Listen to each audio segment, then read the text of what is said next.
Honey trap के जाल में आरोपी खुद फंस गए। जी हां, आपने सही सुना। जिन्होंने जाल बुना और बिछाया वही उसी जाल में फंसकर आज सलाखों के पीछे पहुंच गए हैं। इस खेल को 5 लोगों ने मिलकर अंजाम तक पहुंचाया था और नवी मुंबई एनआरआई पुलिस थाने में बलात्कार का मुकदमा तक दर्ज करवा दिए, जिसके बाद जाल में फंसे व्यक्ति से मोल भाव की शुरुआत हुई, जिसमें डील 14 लाख रुपए में तय हुआ। लेकिन पीड़ित व्यक्ति की पत्नी ने 14 लाख रुपए की साजिश के किस्से नवी मुंबई एनआरआई पुलिस थाने को सुनाए। पहले पुलिस को लगा कि आरोपी को बचाने के लिए झूठ का सहारा लिया जा रहा है, लेकिन मोबाइल फोन की रिकॉर्डिंग सुनने के बाद हकीकत का अंदाजा पुलिस को हो ही गया। तब पुलिस ने अपना जाल बिछाया और नकदी लेते हुए हनी ट्रैप के साजिशकर्ता पकड़े गए, जिसमें एक महिला समाज सेविका भी है। वहीं इस केस में मां और बेटी दोनों शामिल हैं। साथ ही नोटों के खेल में 2 नेपाल के नागरिक भी फंस गए हैं। सबों का अपना अपना हिस्सा था, पर हिस्सा मिलना तो दूर, अब यह सभी किस्सा बन गए हैं और अपने बुरे वक्त को कोस रहे हैं। इस हनी ट्रैप पर नवी मुंबई पुलिस विभाग के आला अधिकारी ने मीडिया कर्मी को जानकारी दी है। आप भी सुने। में दीपेश त्रिपाठी के अगेंस्ट एक 376, 328 के तहत गुना दाखिल था। ये गुना पीछे लेने के लिए, गुना वापस लेने के लिए इनमें जो पीड़ित है वो पीड़ित और मनीषा घोड़के नामक एक स्त्री, इन्होंने आरोपी दीपेश त्रिपाठी की पत्नी प्राजक्ता त्रिपाठी इसको कांटेक्ट किया। मोबाइल पे इनका चैट उपलब्ध है। वो चैट जो चैट है और संभाषण है वो सब प्राजक्ता त्रिपाठी ने सेव किया है, रिकॉर्ड किया है। एक 14 लाख रुपए की इसमें खंडने की मांगनी की गई और खंडनी देते टाइम लेकिन 2.5 लाख रुपए हम लोगों ने बरामद किए हैं। उसमें 2.5 लाख में से 2 लाख रुपए पीड़ित और उसके कुटुंबीय के लिए थे और 50,000 रुपये मनीषा घोड़के इसके हिस्से में आए थे। ये सब पैसे रंगे हाथ पकड़े हैं और 384, 388 के तहत हम लोगों ने गुना दाखिल किया है। पाँचों ही आरोपी को 3 दिन की पुलिस कस्टडी मिली है।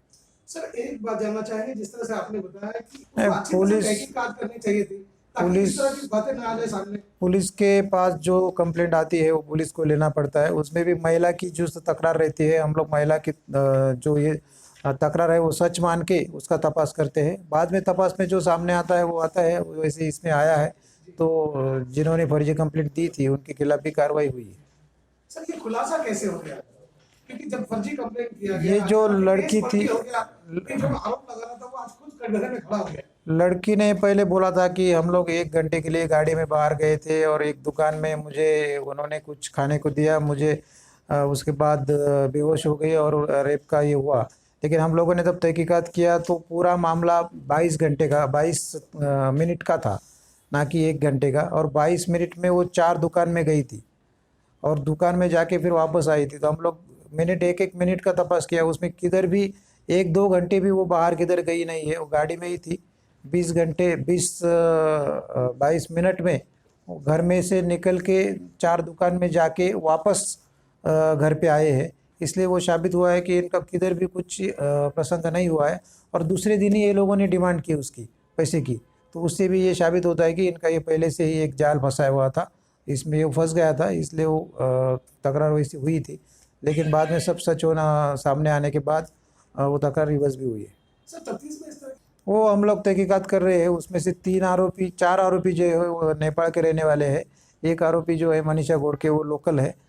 इनके खिलाफ कुछ दाखिल है कि नहीं इसके बारे में हम लोग और तपास कर रहे हैं। घोड़के का रोल क्या था? घोड़के का मीडिएटर का रोल था। घोड़के ने ही जो पीड़ित के माँ बाप है उनके और जो आरोपी की पत्नी है, यानी पिछले गुने के आरोपी की पत्नी, इनके बीच में मीडिएशन करके मीडिएशन करने का उसका रोल था। अगर तुमने 14 लाख रुपए दे दिए तो ये मैं उनको फिरियाद वापस लेने के लिए राजी कर सकती हूँ, ऐसा घोड़के का रोल इसमें आया सामने। आज के तारीख में किसी पर भी आंख बंद कर भरोसा करना काफी धोखादायक हो सकता है।